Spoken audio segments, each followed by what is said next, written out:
Alabama was a winner over the Georgia Bulldogs. And we're going to break down that game, talk about our thoughts on Alabama's win over Georgia. They had them. They could have really beaten them down, but they let them slip back in. And then they ripped their hearts right out of those poor dogs. Sent them on back to Athens with yet another loss. Roll Tide, people. Like, subscribe, thumbs up. Let's get started. Elephant in the room. And now I got to do Jake's favorite thing.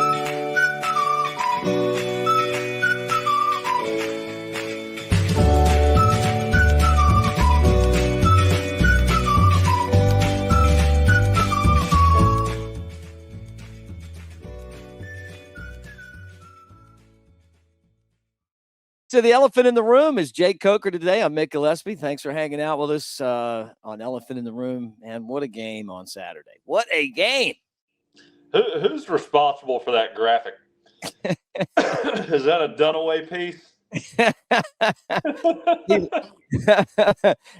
It's so funny because the intro doesn't really match the show too much, does it? Oh man, that degenerates here. Yeah, and that elephant's a lit's off too, man. He looks like he's had a few meals. Yeah. He's not the most intimidating elephant I've ever seen either.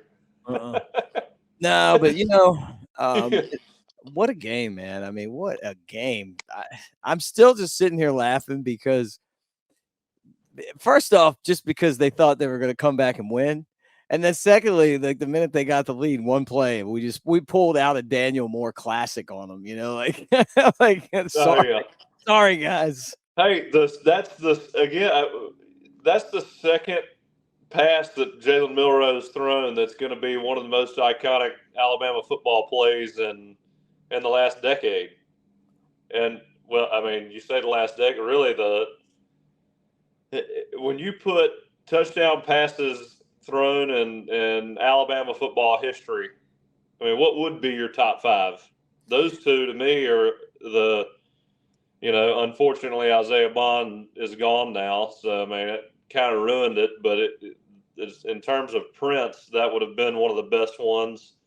And then that Daniel Moore's got to figure something out with the Ryan Williams, the Georgia.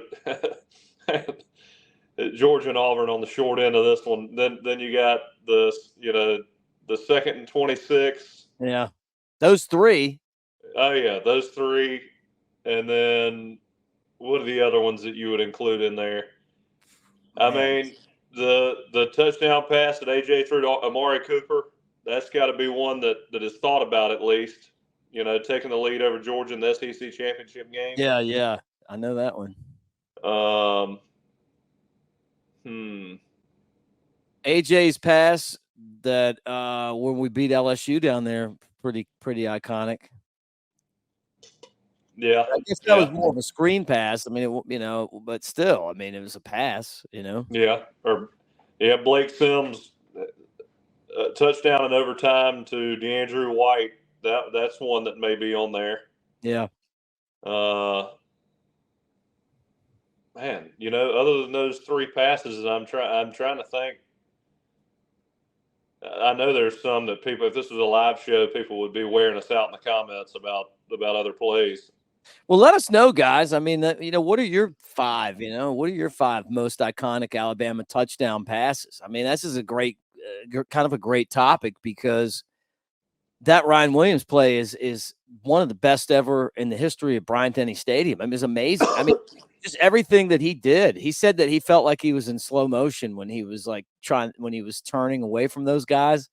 Oh, and he said he watched it on the scoreboard and it went a lot faster than he remembered it. But I mean, have you ever seen anything like this guy? Not as a 17-year-old. I've never seen anybody be able to come in and make an impact the way that he has in 4 games, and especially what will be one of the biggest games of the entire year, the entire season across all conferences. To do that against Georgia under that kind of spotlight, the guys, he's special. And you look at his body right now, I mean, you can tell he hadn't filled out his frame. I mean, he's extremely explosive. The only thing that you could say is if he could get a little bit more physical, get to that Julio type body. But as a freshman at 17 and really not even a freshman, he's more impressive than any freshman I think I've ever seen. Which freshman have you seen that have made plays like that? I mean, none. I don't think there's a.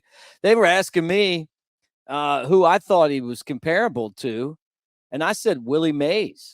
Willie was like a 15-year-old playing professional baseball in the Negro League for the Black Barons, but he wasn't even that good then. I mean, he was great as a young guy, but he wasn't like this guy's 17 playing college football at Alabama, and he's one of the best players. Like that is, I don't even know where you even go with this because there's really no comparison to me. I like think he moves like Prince and he could catch the ball, like nobody I've ever seen. I mean, he's just got the great hands and he's quick and he's funny. He's got a good personality. Like this guy, he's the face of the program. Now all of a sudden he's going to have to worry about being a super celebrity because this guy's going to have to deal with that now. Yeah. And you think about that game too. The two biggest plays of that game, both made by true freshmen, Xavier Brown and Ryan Williams. And Brown, to me, he gave up a few big plays, hung in there. You could tell that he anticipated what was coming on that final interception play right there in the end zone. Had seen it coming, knew the matchup, kept his eyes in the backfield, saw Beck release the football, and was able to make a play due to just pure anticipation. I thought it was amazing, man. I mean, the entire night was great. And maybe I'm totally off base, but even when Georgia got the lead, I thought we're going to go back. We're going to go down the field and win this game. I never thought Georgia was going to win the game. And then in a way, I wish Alabama would just have kept the accelerator on in the second half. But in another way, it's going to be tough because Georgia's a great team and they're going to have 4 downs every time they're out there now, for the second half. And they took advantage of it. They wore down Bama's defense. And, they're a great team too. I mean, you can't take that away from them. Yeah, when you get to go into a second half knowing that you're going for it every time on 4th down, and look, great job for Georgia. It takes a really good team to convert every 4th down you attempt, and I think they attempted 5, got 5 at least. But going into those drives knowing you have 4 downs really changes the level of what you can do offensively and allows you to do things that, again, you wouldn't normally do, and the defense really isn't prepared for 4 downs every single drive. So, that just them being able to do that, them converting the 4th downs, keeping the offense off the field, getting us out of rhythm is kind of like the perfect storm in the second half. And then when we had to make a play, we made a play.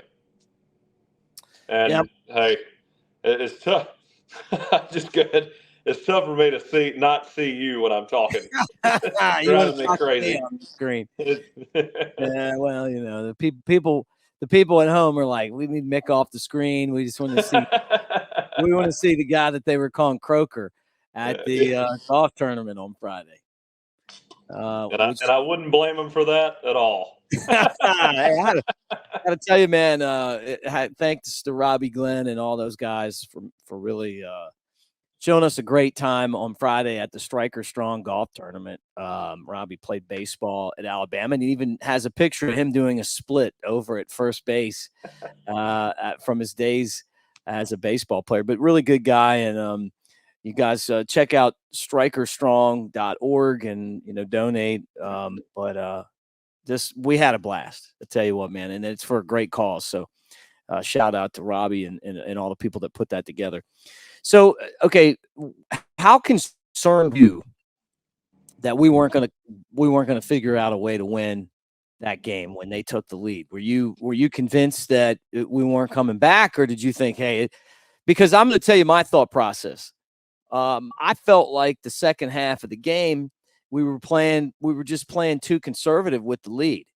And I know that Georgia changed some things up, but I mean, you saw it. One play, he scored a touchdown. They didn't want to rip the ball downfield on them. We should have. And I get it. I mean, because you don't want to make them. You don't want to look like Auburn. Okay, when all you got to do is just punt the ball and you're going to win the game, and then throw a pick six and lose because you're just not being smart with the football. I mean, I get that. But at the same time, these are long games, man. I mean, you got to, even with a 30-7 lead, you got to come out in the second half and you got to think, look, we need to bury these guys. I think that it's going to be a benefit to Alabama the way that this game played out.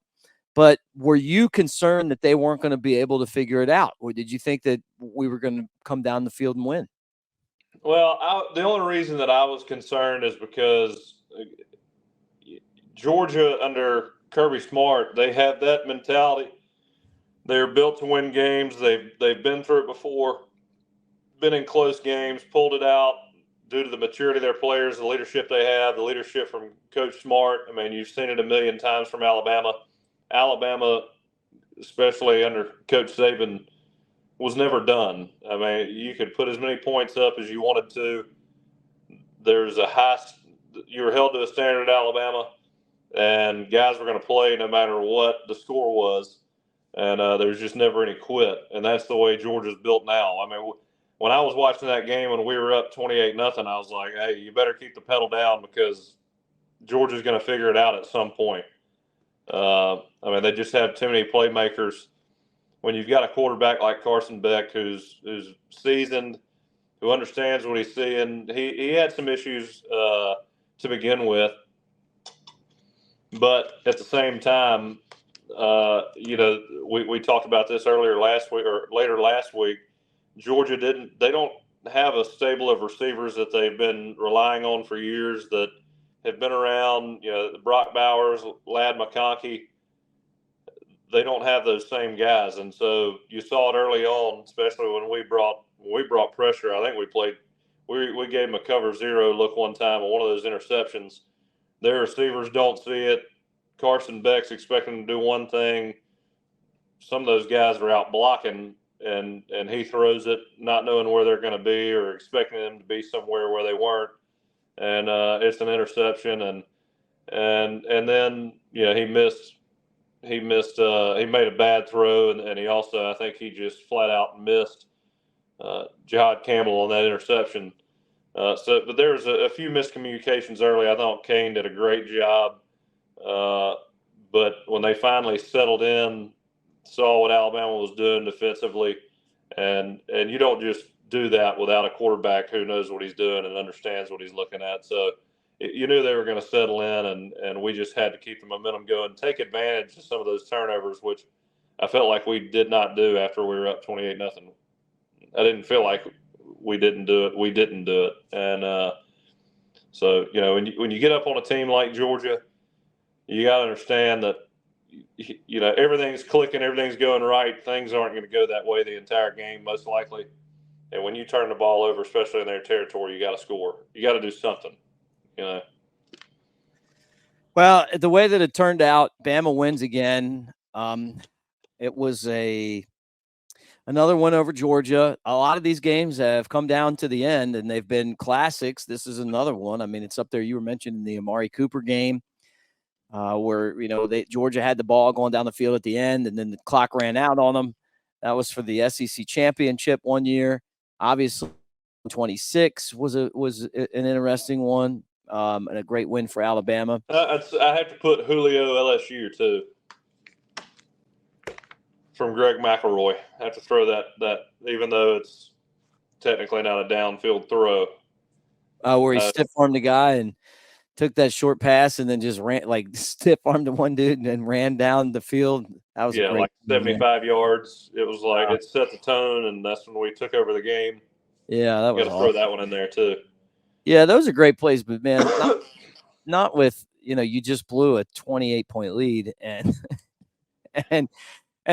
you got 2 minutes left, and a guy jumps up, catches the ball, makes two guys run into each other like it's a magic show, and then runs past everybody and scores a touchdown. I mean, like the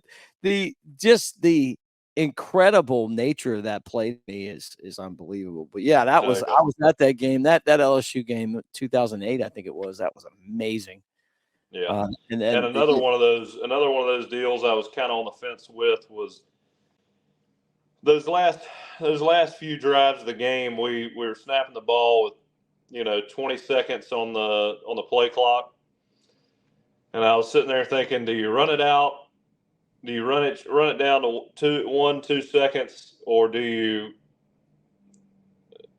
try to play a little faster, get back in rhythm, not allow the defense to line up and pressure with plenty of time to communicate?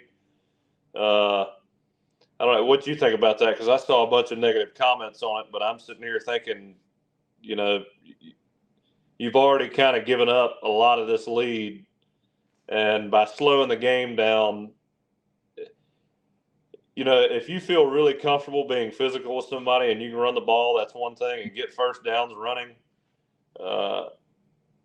that's great, and you can run the clock down. But when you're starting to have to mix it up, and Georgia's getting a really good feel for what you're doing offensively, and again, they have time to dial up whatever they want to. You're running clock out, so they can communicate, they can sub, they can do whatever they want. One of the best things about running with tempo, playing with tempo on offense is, you get lined up, the defense doesn't really have time they can go with their bread and butter stuff, but bring in something that you hadn't seen before, or something that takes a lot of communication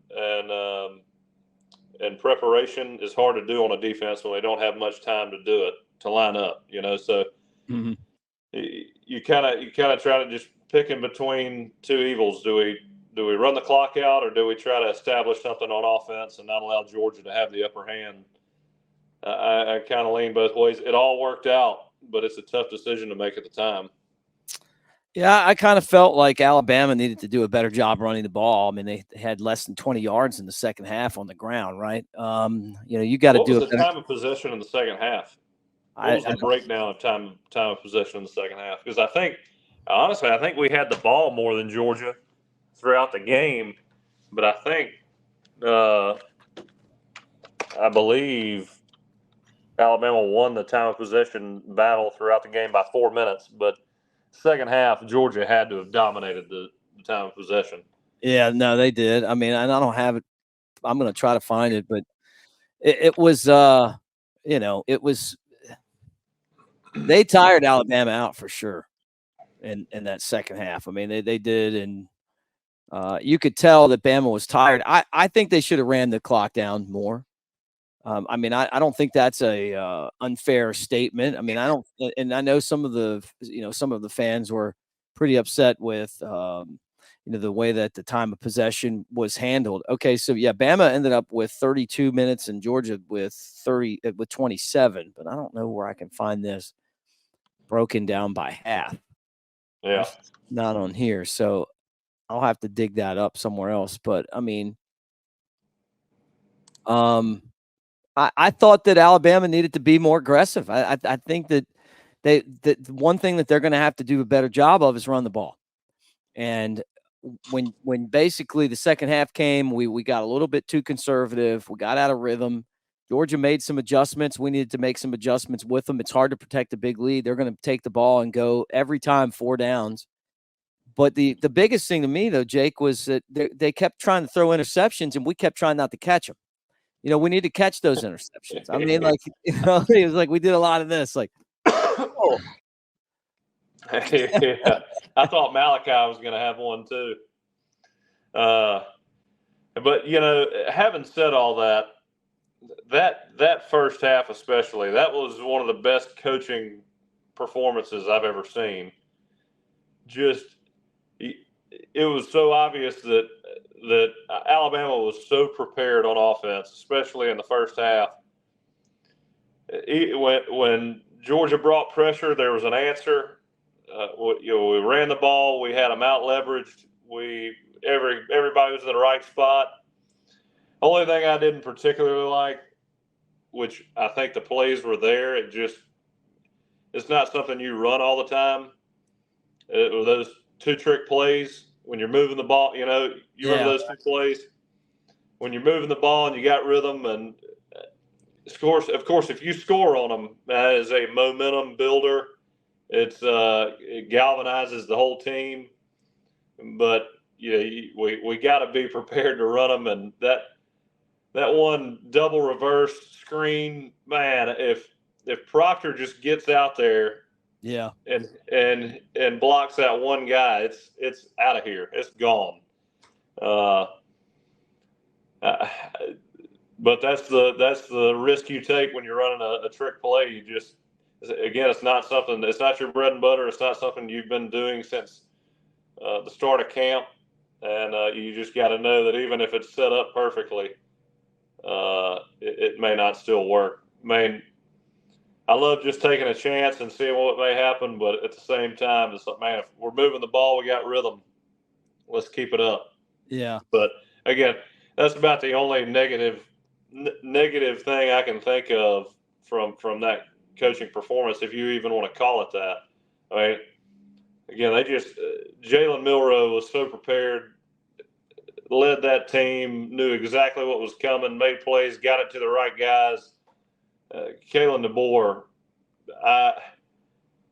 when you see him come out and recruit the way he did in the offseason, and then you see him pull off a performance like that, 4th game of the year, I'm sitting here just thinking, if we can just get to week 7, week 8, and survive, I think that's when we'll start hitting our stride. But at Saturday, for him to come out and develop his team so quickly, especially with a bunch of brand new faces, transfers, freshmen. Look at the amount of freshmen we had making plays Saturday night. That's right. It's incredible to me. It's one of the best coaching performances I've ever seen when you combine the offseason with first 4 games of the year. Just incredible.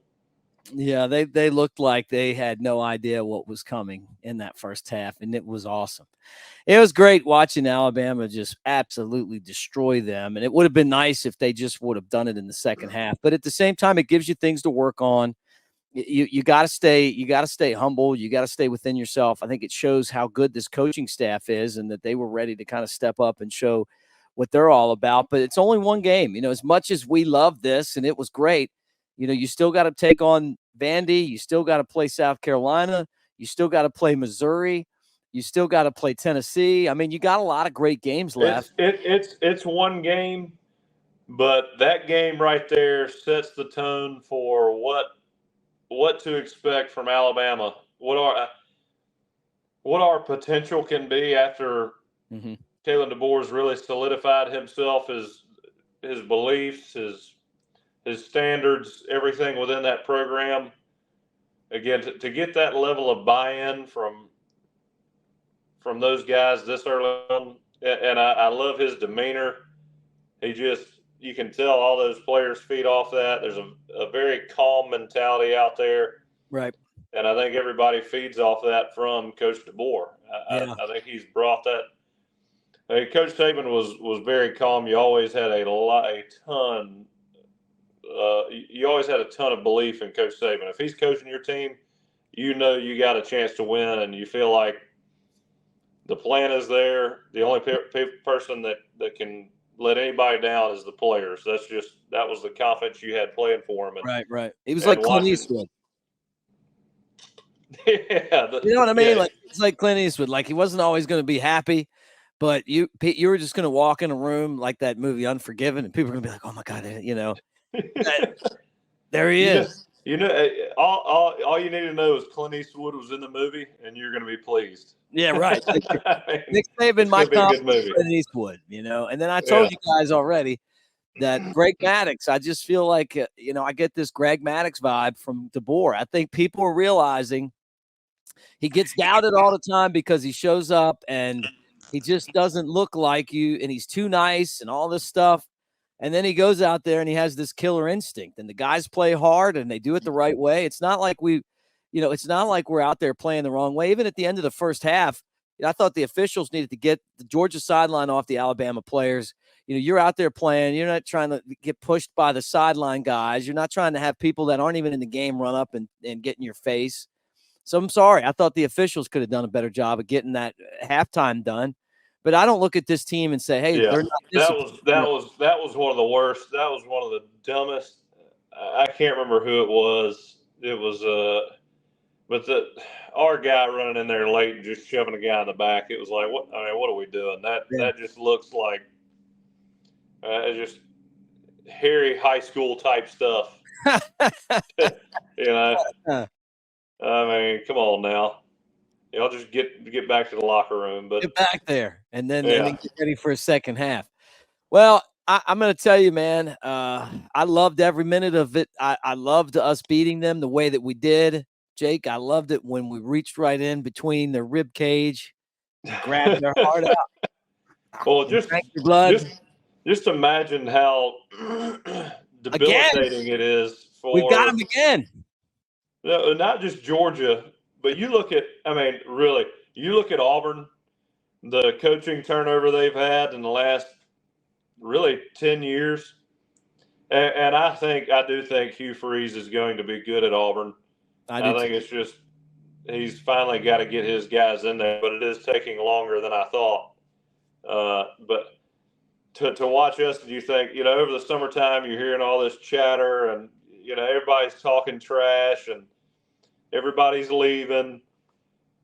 And then 4 games into the year, you beat the number 2 team in the country, and it doesn't look like a fluke. It looks like we got some real ballers, especially freshmen.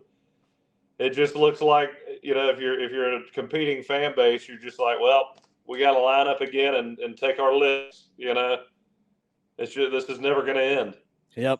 Yeah, it felt good. It felt good. All right, let's close it out with our game balls, and then you guys get in the comments section. You guys tell us your game balls. Again, we're brought to you by mybookie.ag. Use the promo code next round to double your initial deposit and be part of Cover Crimson, covercrimson.com. $1 right now gets you membership, or you get the Cover Crimson t-shirt with the annual membership. All right, offense, game ball, go. Ryan Williams. And if you don't give it to Ryan Williams, it's Jalen Milroe. But I feel like Jalen Milroe could get one every game. Well, I mean, and I would give him one every game, but man, you can't not give the guy that made the most incredible catch and run ever, but not the game ball. I mean, they're both getting one, but I'll tell you what, Ryan, a game, man. I thought this is the game where we're not going to see this kid. And all we did was get just one of the most amazing performances in the history of Bryant-Denny Stadium games. All right, defense, game ball. Xavier Brown. Got the interception at the end. They were kicking on him, and he got them at the end. Yeah, true freshman coming in there, making a few mistakes, but to come back and clutch time, make the play, the best play defensively of the night, in my opinion. Playing the ball, catching Carson Beck by surprises. I love the way he played with his eyes. Knew it was coming, obviously. Just a great play by him, and there's a lot of talented guys out there, but guys that can think like that in the moment and understand what's coming, understand how to play it, and take a risk when needed. They're hard to find. Yep, that's it. Well, Alabama 4-0.